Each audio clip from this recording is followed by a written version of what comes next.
আসসালামু আলাইকুম। আমরা এই ভিডিওতে টাস্কবারে কিছু ম্যাজিক দেখবো। আমাদের টাস্কবারে যা কাজে লাগে না সেসব বাটন অলরেডি এখানে রয়েছে এবং এইটা আমাদের কোনো সময় কাজে লাগে না। এর ভিতর হাত দিলে আবার লাগানো টাবানো ঝামেলা হয়ে যায়, আপনা আপনি হাত চলে যায়। এই জন্য এই আবার কি ঝামেলা লাগানোতেই ঝামেলা হয়। এই জন্য আমরা এটাকে হাইড করার জন্য আমরা প্রথমে টাস্কবারে লেফট বাটন ক্লিক করে এখানে নিউজ অ্যান্ড ইন্টারেস্টে ক্লিক করবো। ক্লিক করার পর যদি টার্ন অফ করি তাহলে এটা অফ হয়ে যাবে।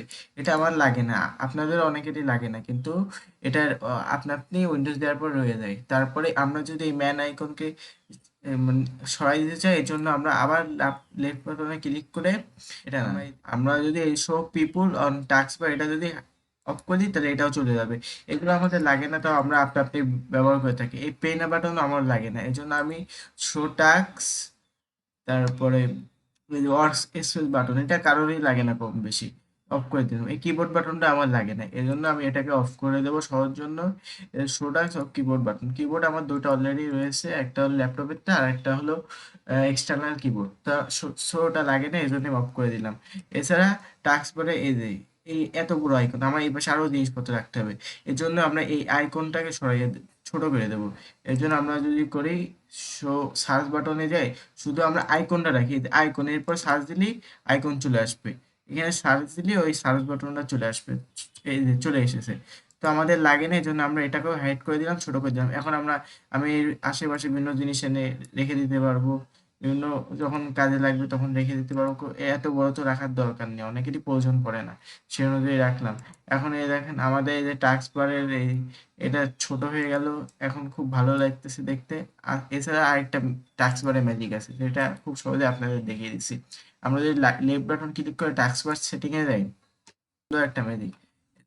আমরা যদি automatic hide the task bar in desktop mode, এটা যদি ক্লিক করে অটোমেটিক হাইড হয়ে যাবে, কিন্তু আমরা যখনই এটাকে নিয়ে যাবো তখনই চলে আসবে। দেখেন আমি যে উপরে নিয়ে যাচ্ছি কার্সারটাতে, তখন উপরে চলে আসছে, এটা হাইড হয়ে যাচ্ছে আপনা আপনি আপনি আমি যদি আবার রান করি তাহলে নিচে আবার শো দেখাচ্ছে। এটা আবার নিচে রয়েছে, আমরা যদি চাইলে রাইটে নিয়ে যেতে পারি, এই পাশে নিয়ে যেতে পারি, চাইলে লেফটে নিয়ে টপে নিয়ে যেতে পারি। উপরে অনেক ইউটিউবাররাই টপে রাখে, নিচে রাখে, যার যেটা ভালো লাগে। আমরা এই পাশেও রাখতে পারি, যার যেরকম ভালো লাগে। সো এরকম ভাবে আমরা টাস্ক বারের বিভিন্ন যন্ত্রপাতি ঠিক করে রাখতে পারি।